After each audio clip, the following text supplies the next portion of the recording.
अस्सलाम वालेकुम and welcome to inside with Aneeq Naji. सियासी तौर पर एक हंगामा खेज वीक गुजरा, हफ्ता गुजरा और आगे भी सियासी तौर पे हमें काफ़ी रौनक जो है वो कम होती दिखाई नहीं दे रही। पीपल्स पार्टी और पीएमएलएन के दरमियान बजट पास करने में क्या कोई इख्तलाफात हैं या वो इख्तलाफात दूर हो चुके हैं? पीपल्स पार्टी क्या हुकूमत में वजारतें वफाक में ले रही है या पंजाब में ले रही है? ये मामलात कहाँ तक पहुँचे? इसके अलावा जो पीटीआई का एहतजाज का ऐलान पंजाब में दफ़ा 144 लगी हुई है, इन दोनों का आपस में क्या ताल्लुक़ है? क्या ये एहतजाज को रोकने में कामयाब होंगे या नहीं? अली अमीन गंडापुर पर वो तमाम लोग खुलेआम तनकीद करना शुरू हो गए हैं जिन्हें आमतौर पर बानी पीटीआई के बहुत करीब समझा जाता है। वहाँ पर क्या सूरत हाल, क्या पीटीआई किसी इंतशार का शिकार है? इसके अलावा एक हैरत अंगेज़ इंटरव्यू अभी हाल ही में मोहम्मद ज़ुबैर साहब ने दिया, जो कि मरीम नवाज़ के पहले साबिक तर्जुमान हैं, और एक इंटरव्यू में उन्होंने एक बात कर दी कि जनरल बाजवा के साथ नवाज शरीफ और मरीम नवाज़ के को राब्ते थे उनके थ्रू और शायद मुलाकातें भी हुई थी। तो ये बेवक्त की रागनी छेड़ने का इस वक्त मकसद क्या था? अगर ऐसा था भी तो ऐसी बातें गपशप में मुंह से नहीं निकल जाया करती। यानी ये जब इस तरह की हसास यानी सेंसिटिव कॉन्फिडेंशियल मालूमात जब शेयर की जाती है तो ये बिला वजह नहीं होता, इसके पीछे होमवर्क होता है।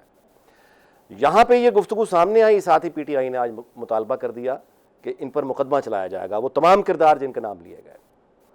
सो ये मामलात कहाँ जा रहे हैं, इन तमाम मौज़ूआत पर आज बात करेंगे। हमारे साथ पीपल्स पार्टी के सीनियर रहनुमा इस्लामाबाद से हमारे साथ मौजूद हैं जनाब नैयर बुखारी साहब, सेनेट के साबिक चेयरमैन, सीजनड पॉलिटिशियन हैं, हालात पे गहरी नज़र रखते हैं।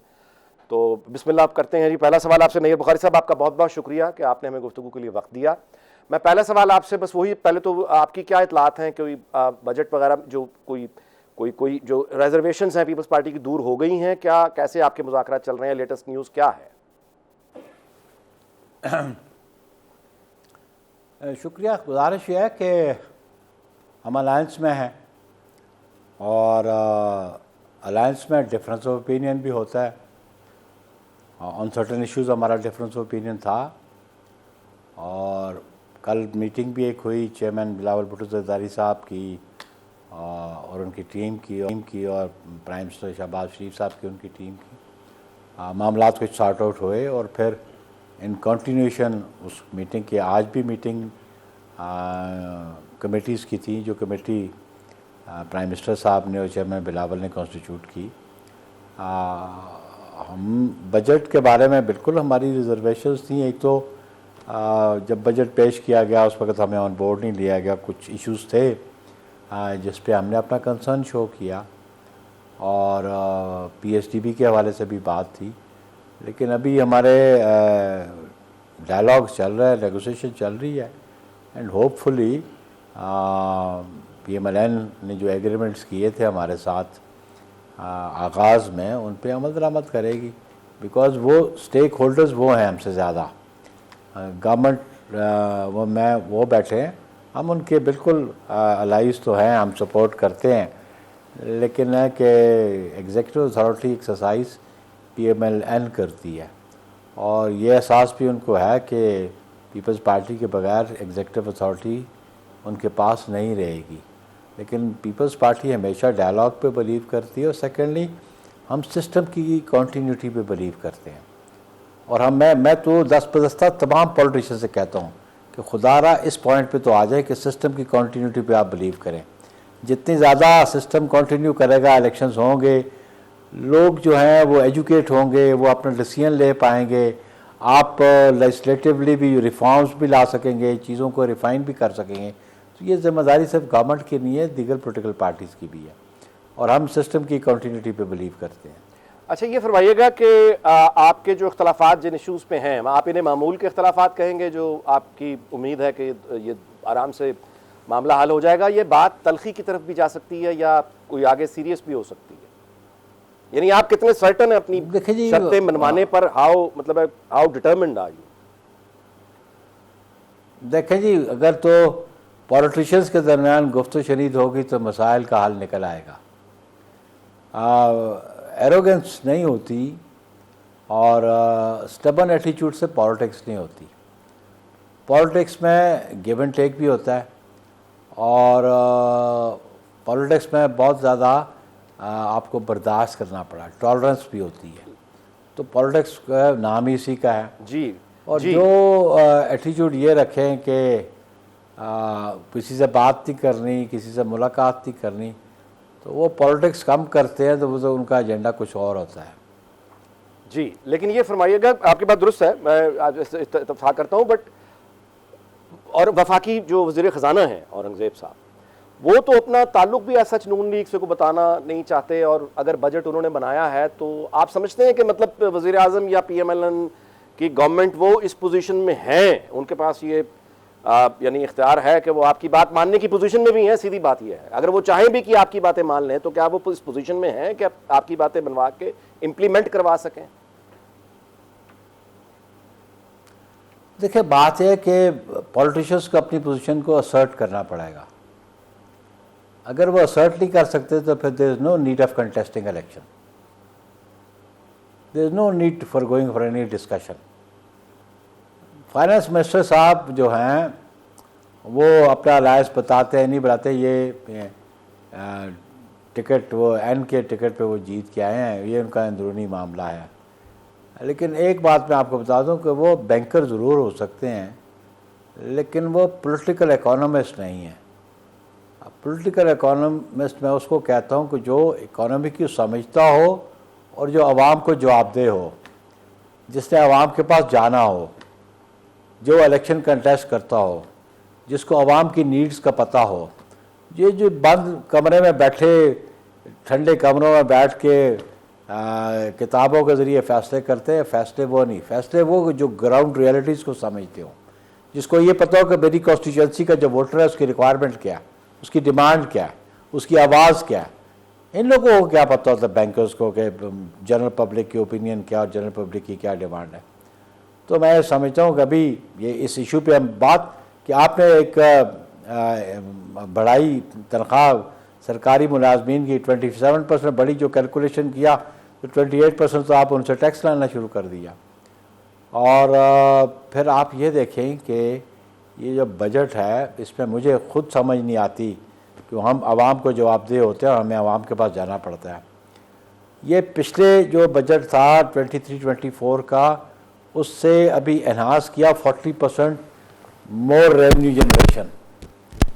जी। तो अभी इनका बजट है अप्रॉक्सीमेटली 19 ट्रिलियन का, और जो रेवेन्यू जनरेट। जी जी, नहीं का सिलसिला जारी रखते हैं, लेकिन वक्त हुआ है कमर्शियल ब्रेक का। उसके बाद यहीं आपसे मुलाकात होती है इस कमर्शियल ब्रेक के बाद। जी, वेलकम बैक। जी बुखारी साहब, अब आपसे मेरा सवाल ये होगा कि आप यहाँ पंजाब में, आपके इल्म में है कि एक एहतजाजी तारीख का ऐलान हो चुका है, ऊपर से दफ़ा 144 लगी हुई है। सो आपकी हुकूमत में शमूलियत की भी खबरें हैं कि शायद आप पंजाब हुकूमत भी ज्वाइन करें।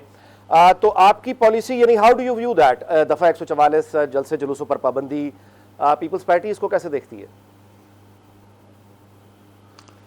ठीक है नाई साहब, मुझे वो कंक्लूड कर रहे थे कि जो गैप है ना रेवेन्यू कलेक्शन का, जो टारगेट है और जो आपका बजट है, ये कुछ 6 ट्रिलियन का है, वो ज़रा आपको एक्सप्लेन कर दे कि वो कैसे मीटअप ये गैप। अच्छा जी, अच्छा ऑब्वियसली, अच्छा, ये ज़बरदस्त 6 ट्रिलियन, ये तो जिम्मेदारी ये 6 ट्रिलियन का है। आप देखें अप्रॉक्सीमेटली 18 पॉइंट समथिंग 78 या 80 है वो टारगेट आपका बजट जो दिया उन्होंने, और आपके रेवेन्यू जनरेशन 12 पॉइंट वो भी कुछ 7-8 पे ही है। तो ये ऑलमोस्ट अप्रॉक्सीमेटली 6 ट्रिलियन रुपीज़ का फ़र्क है।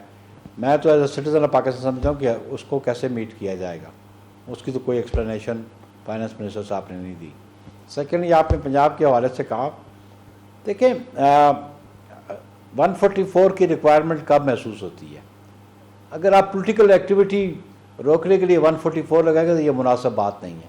ये हर बंदे का राइट बनता है पॉलिटिकल एक्टिविटी करें, हैं जी। और जो ये घबरा जाए पॉलिटिकल एक्टिविटी से, मैं समझता हूँ कि मुनासिब बात नहीं है।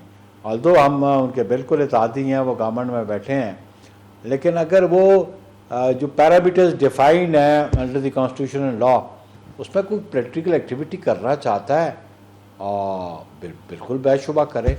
अगर कोई ऐसा एरिया है जहाँ पे कोई ये फीलिंग है कि टेररिस्ट एक्टिविटी हो सकती है या कुछ टेररिज्म का अंदेशा हो, तो सिक्योरिटी मेजर्स के हवाले से कोई, लेकिन पॉलिटिकल एक्टिविटी को 144 की बुनियाद पर रोकना यह मुनासिब बात नहीं है। पर मैं इस पर यकीन नहीं रखता कि पॉलिटिकल एक्टिविटी को इस तरह रोका जाए। अच्छा, एक पॉसिबिलिटी को अक्सर डिस्कस किया जाता है, लेट्स एक्सप्लोर दिस। मैं आपसे, चूँकि आपके पास बराह रास्त आप इल्म रखते हैं चीज़ों का, क्या ऐसा मुमकिन है कि मुस्तकबिल में पीपल्स पार्टी का कोई पीटीआई के साथ कोई कोलिशन में कोई चांस बन सके नेशनल असम्बली में, या ऐसा बिल्कुल मुमकिन नहीं है? देखिए जी, ये तो पीटीआई को गौर करना पड़ेगा ना। यानी आपको इस पर कोई इतराज? पीटीआई का मौक़िफ़ एक जगह रुकता ही नहीं है। There is a trust deficit. कोई पॉलिटिकल पार्टी उनसे गुफ्तगू शरीक अभी तक क्यों नहीं वो तय कर सके मौलाना फजल रहमान के साथ? उनका क्यों इत्तेहाद नहीं हो सका MWM के साथ आगाज़ में?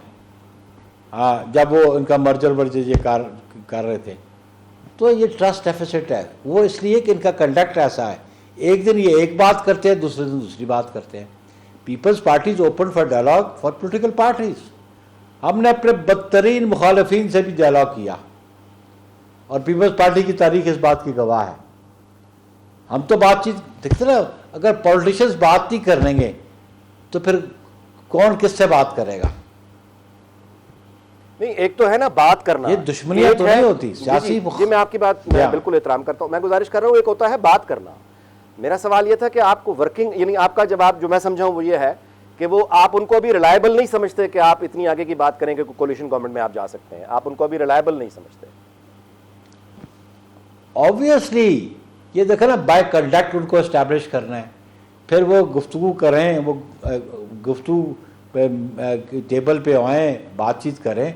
हम समझ जाएंगे बाकी सियासी बातों से भी वो बात कर सकते हैं। हमने तो आगाज़ में भी कहा था कि गवर्नमेंट आप बना लें, क्योंकि हमारे पास वो नंबर नहीं था कि हम चेयरमैन बिलावल को प्राइम मिनिस्टर बनाते। इलेक्शन से पहले, इलेक्शन के दौरान हमारा मौक़िफ़ था। लेकिन जब एक पॉलिटिकल पार्टी इस प्रोसेस पे नहीं आना चाहती और जो अपने मामलात को मैनेज नहीं कर पाई, क़यादत जो है अपने मामलात को नहीं मैनेज कर पाई। लेकिन एक बात ज़हन में नाजी साहब ज़रूर रहनी चाहिए, अगर सियासतदान आपस में गुफ्तगू नहीं करेंगे तो फिर कौन गुफ्तगू करेगा? मुझे ये बता दें। हम तो दुश्मनी में बिलीव नहीं करते, हम मुखालफत पे ज़रूर बिलीव करते हैं। सियासी मुखालफतें होती हैं और बिल्कुल अपना मौक़िफ़ पे डटना चाहिए, लेकिन उनके मौक़िफ़ का पता नहीं चलता। वो अपने आप को यू टर्न का बादशाह कहते, मैं यू टर्न को बदअज़माती समझता हूँ। जी, मेरी सोच में उनकी सोच में ये फ़र्क है। जी, नईर बुखारी साहब, मैं आखिरी सवाल आपसे करूंगा कि ये फरमाइएगा कि मोहतरमा बेनज़ीर भुट्टो शहीद को याद करने का बेहतरीन तरीक़ा आज के दिन क्या है? आप उन्हें आज के दिन कैसे याद कर रहे हैं? जी, हमने तो आज याद किया, आज उनके हवाले से उनकी सालगिरह का केक भी काटा सेंट्रल सेक्रेटेरिएट में। मोहतरमा के साथ काम बड़ा अरसा किया, सियासत भी सीखी उनसे। मैं समझता हूँ कि आज जो जमहूरी अमन इस मुल्क में है और ये जो आइन जिस सूरत हाल में है, ये मोहतरमा की अपनी ज़ात की, उनके वालिद की कुर्बानी और उनकी काविशों और जदोजहद का नतीजा है कि आज पार्लियामान चल रहा है और एक सिविलियन गवर्नमेंट इंस्टॉल हुई बैठी है। जी, नईर बुखारी साहब, आपने हमें वक्त दिया, आपका बहुत बहुत शुक्रिया। इंशाल्लाह आपसे गुफ्तगू जारी रहेगी। वक्त हुआ जी कमर्शियल ब्रेक का, उसके बाद यहीं आपसे मुलाकात होती है और उसके बाद आपकी मुलाकात आज एक इंतहाई गैर मामूली शख्सियत से करवाऊँगा इंशाल्लाह। हमारे स्टूडियो में वो हमारे साथ हैं। उस गैर मामूली शख्सियत का तारुफ मैं आपको करवाता हूँ उस कमर्शियल ब्रेक के बाद। और ये वो शख्सियत है जो आपको टॉक शोज़ में आमतौर पर टेलीविज़न पर बैठे हुए ये नहीं मिलेंगे, इसलिए इस मौके को हाथ से मत जाने दीजिएगा। ख़ास तौर पे पीटीआई के नौजवान जो आजकल बहुत गुस्से में हैं, उनके लिए बहुत खुसूसी दिलचस्पी उन्हें होगी इस शख्सियत से मिलकर। बट मुलाकात मैं आपकी करवाऊँगा इस कमर्शियल ब्रेक के बाद। जी, वेलकम बैक। आजकल एक बहुत ही मशहूर बात जो कही जाती है कि जो जिस सियासी जद्दोजहद से पीटीआई गुजर रही है, माजी में कभी ऐसा नहीं हुआ, माजी में कभी लोगों ने यहाँ पे सियासी कुर्बानियाँ नहीं दी, माजी में कभी इस तरह की जद्दोजहद नहीं हुई। इस तरह के जितने भी नौजवान जो इस तरह की बातों पर यकीन रखते हैं, या वो लोग जो माजी को शायद भूल चुके हैं, उनके लिए ख़ास तौर पे आज एक मेहमान एडवोकेट आसिफ भट्ट साहब को मैंने दावत दी है कि वो स्टूडियो तशरीफ़ लाएँ। उनकी बहुत मेहरबानी कि वो तशरीफ़ लाए। इनका मुख्तसर तरीन तारुफ अगर मैं आपसे करवाऊँ तो चंद लम्हों में इतना करवा सकता हूँ कि जमहूरी आज़ादी के लिए और आमराना निज़ाम हुकूमत के ख़िलाफ़ जिन लोगों ने पाकिस्तान में वो लड़ाइयाँ लड़ी हैं कि वो ख़ुद तारीख़ का एक किरदार बने, वो बहुत कम है। आसिफ भट्ट साहब का शुमार उनमें से होता है। जुल्फ़िकार अली भुट्टो के दौर में, सियालकोट से उनका ताल्लुक़ है, जुल्फ़िकार अली भुट्टो के दौर में उन्होंने जुल्फ़िकार अली भुट्टो की जो एक आमराना रविश थी उसके ख़िलाफ़ जद्दोजहद की नतीजे में उन्होंने जेल भुगती। जब जनरल ज़ियाउल हक़ ने मार्शल लगाया तो भुट्टो साहब के जो कैद किए हुए सियासी कैदी थे उनको रिहाई दी, इनको रिहाई मिली। लेकिन जब जनरल ज़ियाउल हक़ ने भुट्टो को फांसी दे दी तो फिर ये पीपल्स पार्टी में शामिल होकर जनरल ज़ियाउल हक़ के ख़िलाफ़ इन्होंने एक जहाद का अलम बुलंद किया। मुख्तलिफ कुछ 14 जेल्स हैं जहाँ पे इन्होंने 14 जेल्स और 2 किले, किला बाला हसार पेशावर और लाहौर का शाही किला, और कुल मिला के 10 साल 8 महीने के करीब सिर्फ कैद बनती है जो उन्होंने उन जेलों और किलों में काटी। मार्च 1981 में यहाँ मैं पीटीआई के वो नौजवान जो गुस्से में आके एक ये पेट्रोल पुलिस की गाड़ियों पे पेट्रोल बम और इस तरह की ये जो 9 मई वगैरह अल जुल्फ़िकार पीपल्स पार्टी ने बनाई थी और उनका ये रास्ता मुर्तज़ा भुट्टो ने इस तरह का चुना था। तो मार्च 1981 में पीआईए का एक जहाज़ अगवा किया गया अल मुर्तज़ा की तरफ से और वो जहाज़ अगवा करके उसे काबुल ले जाया गया और उसके बदले में अल जुल्फ़िकार ने उन सियासी कैदियों को जनरल ज़िया की हुकूमत से रिहा करवाया जो पीपल्स पार्टी के यानी बहुत हॉक्स थे। जिन कैदियों को रिहा करवाया, Asif Bhatt was one of them. ये कैंप जेल में थे, इनको कैंप जेल से रिहाई मिली और उसके बाद फिर उनको खुसूसी तैयारे से वो तमाम लोगों को कराची ले जाया गया। कराची के बाद फिर उनको हल्ब लेके जाया गया जहाँ पे वो तैयारा काबुल से बाद में हल्ब चला गया था, जहाँ पे फिर ये अल जुल्फ़िकार की इन्होंने वहाँ पे अफ़गानिस्तान में इन्होंने ट्रेनिंग ली जनरल ज़िया के तैयारे को हिट करने की। वो ट्रेनिंग लेके वापस आए, फिर गिरफ्तारी, फिर एक लंबी एक तवील जद्दोजहद है जो जिसके लिए ये वक्त बहुत मुख्तसर है। मैं इतना ये मुख्तसर तरीन तारुफ मैंने करवाया, लेकिन जितने जज्बाती नौजवान हैं अब वो सुन लें, उस किरदार को अपनी आंखों से देखें और कानों से सुने कि इन रास्तों पे चलने का अंजाम क्या होता है और ये रास्ते असल में होते क्या है। आसिफ भट्ट साहब आपका बहुत बहुत शुक्रिया। Thank you. आपने बुलाया जनाब, आपने वक्त दिया। पहली बात तो जाहिर है कि मैं आपसे यही सवाल आपसे करता हूं कि तवील जद्दोजहद आपकी और आप एक जारी उसमें रहे, ये बताइएगा कि वो जद्दोजहद, वो ज़माना, वो जनरल ज़िया का ज़माना, भुट्टो साहब का, और वो उस वक्त लोगों को कोड़े लग रहे हैं, लोग अपने आप को आग लगा रहे हैं, आप जैसे लोग किले में बंद हैं, और वो सारी स्ट्रगल आज भी किसी न किसी हद तक वो जमहूरियत के नाम पे एक जद्दोजहद जारी है। आप चूंकि बहुत गैर मामूली जद्दोजहद है आपकी, सो आप आज होती हुई इस जद्दोजहद को कैसे आप यानी कि मवाजना के दुरुस्त भी होगा या नहीं होगा, पहले तो ये बताएं। देखिए, जहाँ तक ताल्लुक है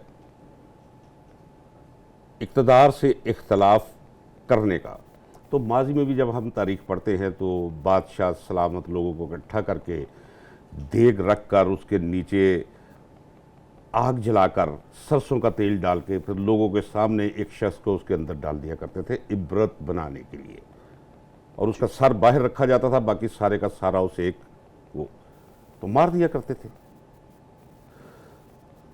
इक़्तिदार, ताकत, अपनी मुखालफत ये किसी सूरत भी बर्दाश्त नहीं करते, और मुखालफत वो जो उन्हें पता हो कि ये मुखालफत हमारा कुछ बिगाड़ेगी। अब आज हम कंपेयर कर लेते हैं जनरल ज़ियाउल हक़ के दौर को, वो दौर के जब मैंने 22 माह शाही कला में गुजारे, जहाँ ना पंखा था, ना कोई शय थी, बेड़ियाँ लगी हुई थी, अजीबोगरीब सूरत हाल थी। किले में कोई कमरा था, तहखाना क्या था? नहीं, तहखाना नहीं, तहखाना तो बालासार किले में था। यहाँ बस समझ लें जो मुग़लों ने अपने मुखालफिन को अज़ियत देने के लिए जो कोठरियाँ बनाई थी वो एक कोठरी थी, ठीक है। बाद में उन्होंने मिसमार कर दी, मिसमार कर दी गई ना, जनरल ज़ियाउल हक़ ने मिसमार कर दी ताकि देखे ना लोग कि कहाँ रखा गया था हमें।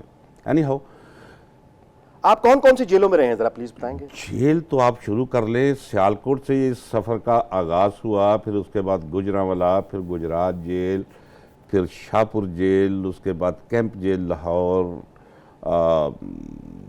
Coat Lakhpat jail Multan, central jail Multan, central jail Sahiwal, central jail Faisalabad, कुछ और भी याद आ जाएंगी। और फिर हरिपुर, ज़्यादा वक्त जो मैंने गुजारा वो अपनी असीरी का, जब मुझे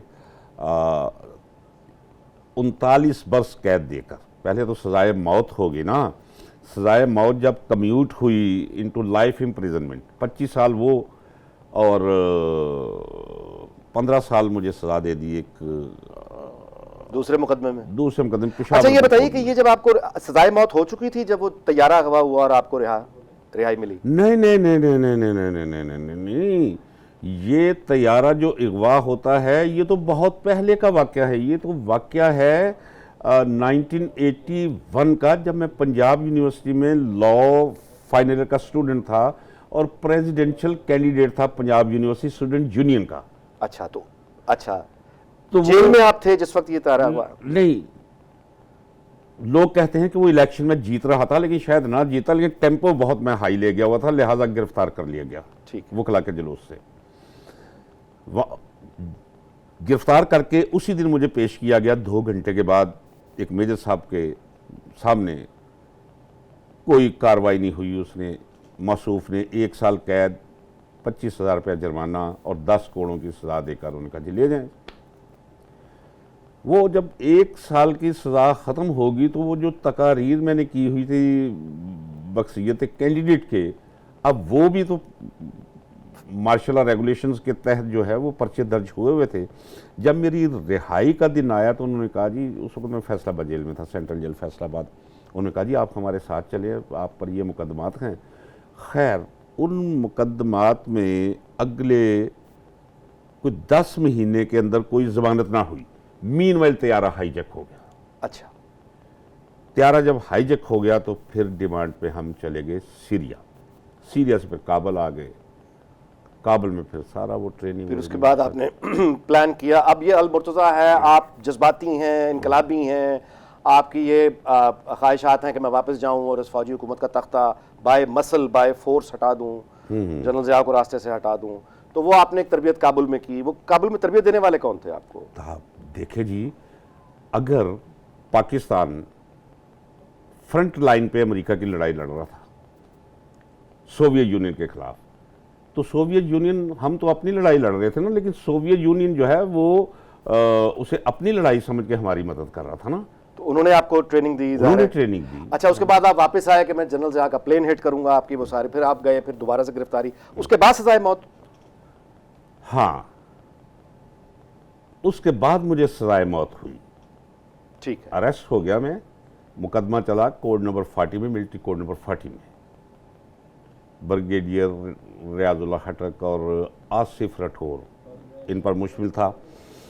तो सजाए मौत हो गई। सजाए मौत के सेल में तकरीबन कोई 2.25 साल गुजारे मैंने।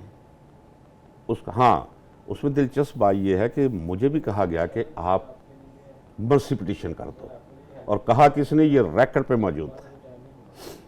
कहा मुझे 2 दफ़ा मेरी मुलाकात हुई है अख्तर, जनरल अख्तर अब्दुर्रहमान से, जो उस वक्त DGISI थे जी। एक तो वो जब मैं गिरफ्तार हुआ तो लाजम देखने आए थे भाई है कौन, जो कि जनरल ज़िया का, हाँ जी जी ठीक है ना, मिसाइल मारने आ गया जी है। जी। अच्छा, नस्तलीक आदमी था, नस्तलीक आदमी था मेरे लिए। मेरी जुबान से दुआ निकलती है उस शख्स के लिए। अच्छा, दूसरी दफ़ा वो उस वक्त आया जब मुझे सजाए मौत हो गई और 20 दिन गुजर गए, 25 दिन गुजर गए, मैंने रहम की अपील नहीं की। अच्छा, तो वो फिर मेरे पास आए और आकर कहा कि आपको रहम की अपील कर देनी चाहिए। गवर्नर जिलानी साहब का आपके बारे में बड़ा लीनियंट व्यू है, और मैं भी आपसे वादा करता हूं, मैं पूरी कोशिश करूंगा कि आपकी जान छुड़वा दी जाए, आप जिंदा रहें। आप मर्सी पिटीशन कर दें, हम आपको वादा करते हैं, और इंशाल्लाह ये हो जाएगा। क्योंकि मुझे पता था कि मर्सी पिटीशन में क्या लिखा जाता है। आपने कोई जुर्म किया है या नहीं किया, अदालत ने अगर आपको सज़ा दे दी है तो मर्सी पिटीशन में लिखना पड़ता है कि मैं अपने किए पे नादम और शर्मिंदा हूँ, मुझे एक दफ़ा जीने का हक दिया जाए, आइंदा मैं एक शरीफ और अच्छे शहरी की तरह बाकी ज़िंदगी बसर करूँगा। मैंने कहा जी जनाब, अब ये लिखने से बेहतर है कि मैं 100 दफ़ा फांसी लग जाऊँ। मुझे लोग पूछते हैं कि आप बचे कैसे हैं। मेरा ख्याल है चूँकि जब मैंने चेहरा देखा था उस पर रिक्कत थी। अख्तर अब्दुर्रहमान साहब के चेहरे पे एक रिक्कत थी, जैसे मबहूत हो जाता है बंदा कि यार बंदा ठीक कह रहा है। सामने रस्सा नज़र आ रहा है, 6 दिन बाकी रह गए हैं, लेकिन वो कह रहा है कि हम कह रहे हैं कि हम आपको वादा देते हैं कि आपकी मर्सी पिटिशन एक्सेप्ट हो जाएगी, हम रिकमेंड करेंगे, और ज़ियाउल हक साहब भी, उसे सदर साहब भी जो है वो कर देंगे हमारे कहने पर। और ये शख्स कह रहे हैं मैं 100 दफ़ा फांसी लग जाऊंगा लेकिन ये नहीं करूंगा। प्लीज ये पीटीआई के यूथ को ये रोमांस ये पहली दफा इस मुल्क में नहीं है। ये बातें गौर से सुनिएगा प्लीज। ये तारीख ये खुद एक किरदार आपके सामने जी।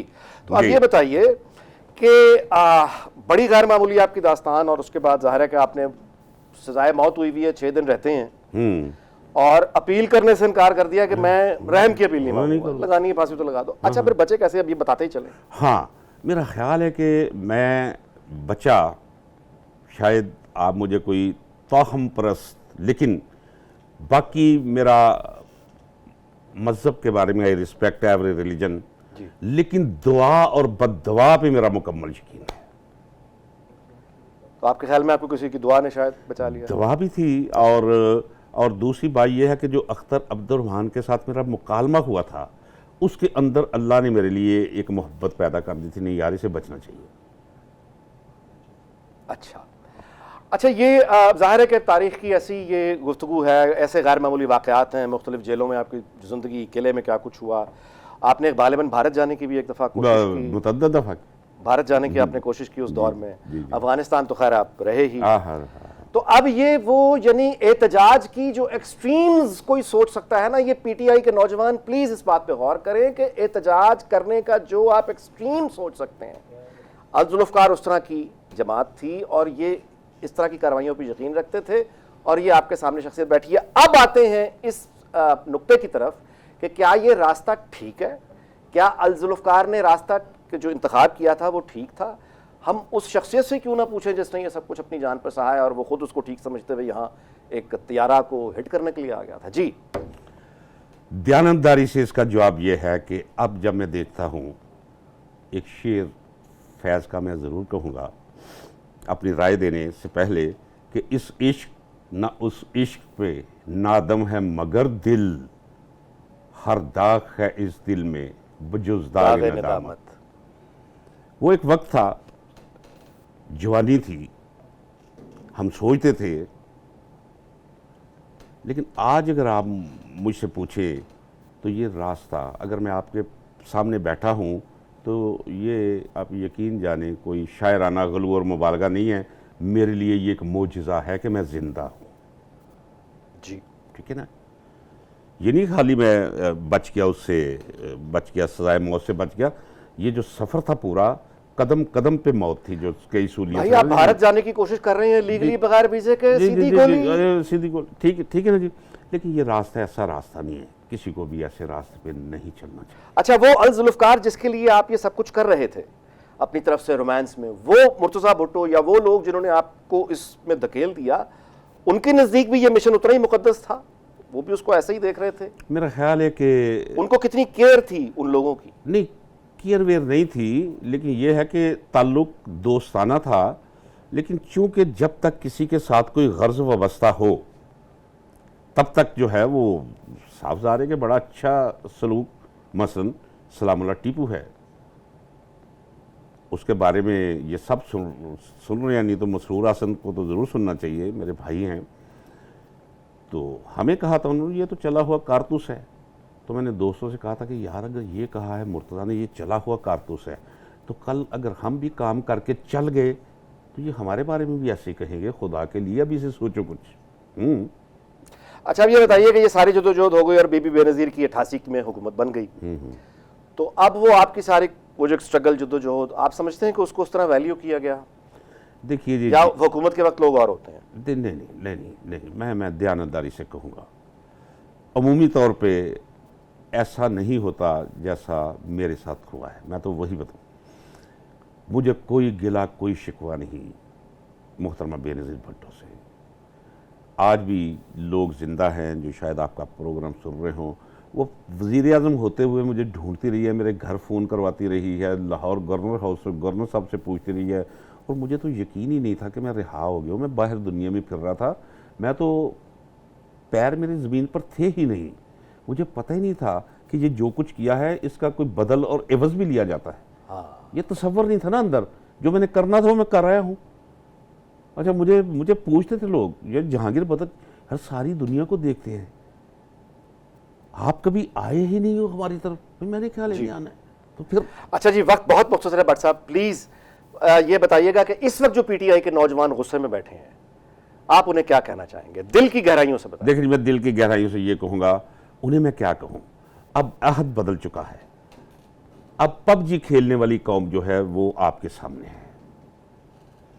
नहीं, ये 9 मई का रास्ता, हमलों का रास्ता, क्या ये नहीं नहीं नहीं नहीं नहीं, ये इसका कोई फल क्या मिलेगा नहीं, कभी भी इससे कोई नतीजा अच्छा नहीं निकलता। लेकिन वही मैं ये भी कहूंगा कि जो कुछ इंतखाबात में किया गया है ये उसका रद्द अमल है। जो कुछ एहतजाज और पागलपन में क्या फर्क होता है? हाँ, पागलपन की हद तक नहीं जाना जी। मसलन मैं दिल की गहराइयों से वो जो शोहदा के मॉन्यूमेंट्स पे पत्थर मारे गए, उनकी तस्वीर के साथ वो जो कुछ किया गया, उस पे मेरा ख्याल है कि भारतीय ज़हनी ही खुश हो सकता है, कोई पाकिस्तानी खुश नहीं हो सकता। और जो लोग अभी भी इस जद्दोजहद की तरफ लोगों को डाल रहे हैं कि निकलो और खून बहा दो और ये वो, तो ये नहीं, आपके ख्याल में ये नहीं, जो लोग जज्बाती होकर, नौजवान जैसे आप कभी जज्बाती थे, आप उन्हें इस रास्ते पर चलने की यानी नसीहत करेंगे? आप तो नहीं, कभी नहीं करूंगा। लेकिन देखिए, दूसरी तरफ ये भी देखिए कि वो लोग जो इस मुकाम तक ले आए हैं, मुआशरे को, सियासत को इस मुकाम तक ले आए हैं, उन्हें भी तो कुछ सोचना चाहिए। नौजवान जो सोच रहा है वो बिल्कुल गलत है। मैं कहता हूं कभी रियासत के साथ टकराना नहीं चाहिए, इसके नतायज कभी भी पॉजिटिव नहीं निकलते। इख्तिजाज और चीज़ है, वो तो आइन भी आपको हक देता है। ये आप दफा 144 तोड़ कब्जे नहीं, कब्जे तोड़ अच्छा, फोड़। अभी हामिद मीर साहब ने आपके अपने कालम में आपका एक जिक्र किया था, इसी हवाले से गालिबन को तारीख की आप रिकॉर्ड दुरुस्त करने की बात कर रहे थे, वो भी करते चले वो। हाँ, उन्होंने दहशतगर्द शहजादा जो किताब है, हमारे दोस्त हमारे भाई राजा अनवर ने लिखी हुई, उसकी बुनियाद पर वो रनिंग कमेंट्री करते हुए वो मेरी तरफ भी आए हैं, किताब का जिक्र किया है। ठीक है, उसमें सिर्फ यह है कि ये यासिर अरफात ने हमें नहीं दिए थे ये सैम मिज़ाइल। ये सैम मिज़ाइल तो यासिर अरफात के पास भी नहीं था, ये टेक्नोलॉजी रूस के पास थी, जो सोवियत यूनियन था उस वक्त। अच्छा, ये वो मिसाइल था जो आपने यहाँ लाके फिर हिट करना था? जी, ये from ground to air heat seeker missile था। तो बात यह है कि अब अगर मुझे कोई कहे ये हीट सीकर मिज़ाइल पकड़ो और जाके किसी को मारो, तो मैं तो बिल्कुल कहूँगा उन लोगों, ये कौन सी सियासत है। लिहाजा सियासत जमहूरियत के रास्ते पे ही रहना चाहिए, इख्तिजाज होना चाहिए, और इख्तिजाज रोकने पे कादर लोगों को इख्तिजाज के लिए स्पेस देनी चाहिए। दूसरा मुल्क जिस जगह आकर रुक गया है, कोई चीज़ जो है वो चल नहीं पा रही, इससे भी जो ताकत के सचश्मा शुमार होते हैं, उन्हें चाहिए कि ज़रा इस पर सोचें और गौर करें। मुल्क मुआशी लिहाज से भी वो बर्बादी पे। Last question, what is the way forward? I am sorry, वक्त बिल्कुल खत्म हो गया। बट साहब, आपका बहुत बहुत शुक्रिया कि आपने मैं वक्त दिया। साहब से आपकी मुलाकात करवाने का वाहिद मकसद यही था कि शायद कि हम किसी को बचा सकें कि वो इस रास्ते पर ना चले। इस रास्ते पर तबाही के अलावा कुछ नहीं है। एहतजाज पुरअमन होता है, रायामा हमवार की जाती है, आप सोशल मीडिया आपके पास है, उस पर अपनी बात कीजिए, पुरअमन एहतजाज कीजिए, माशरे को आगे लेके। जिस दिन बंदूक उठा के इस तरह के जो रास्ते हैं, ये मुलाकात भट्ट साहब से ज़्यादा तो कौन होगा जिसने, इसका अंजाम कभी अच्छा नहीं होता। इतनी जेलें काटने के बावजूद वो आपको ये बता रहे हैं कि इसका अंजाम अच्छा नहीं है। काश के हम पुरअमन एहतजाज करने का तरीक़ा सीखें। कल आपसे मुलाकात होगी शब 10 बजे पब्लिक न्यूज़ पे। इस दुआ के साथ कि अल्लाह ताला पाकिस्तान को शाद और आबाद रखे। इजाज़त चाहता हूँ, अल्लाह हाफ़िज़।